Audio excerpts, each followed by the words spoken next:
Elədir ki, soyuq mövsümlərdir.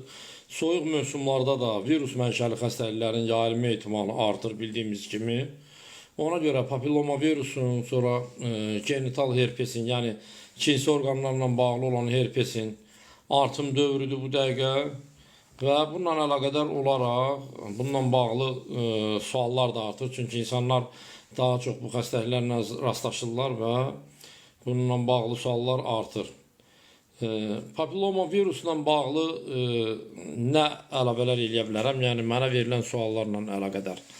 Çox bir qism insanlar deyir ki, məlumat oxuyublar hardansa ki, papilloma virus xəstəliyinin də, yəni bu virusun bir neçə ştamı onkogendir, yəni onkoloji xəstəlik yarada bilər. Bu həqiqətən də belədir və bu insanlar fikirləşir ki, bu bir qrup insanlar, əgər bu virus aşkar olunursa, demək bunlarda artıq xərçəng xəstəliyi var. Yəni, belə panikaya düşməyə, qorxmağa ehtiyac yoxdur.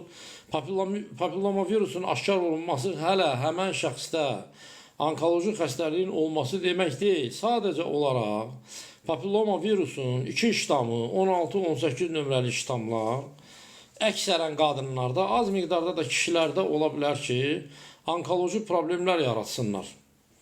Onkoloji problemlər yaratsınlar və bu da dərhal baş vermir. Yəni, belə deyək də, uzun müddət ərzində əgər bu virus müalicə olunmursa, həmən şəxsin bədənində qalırsa və onun da immuniteti zəifləyirsə, onda bu məsələlər baş verə bilər. Əsasən bu qadınlarda uşaqlıq boynu xərçəngi yarada bilər.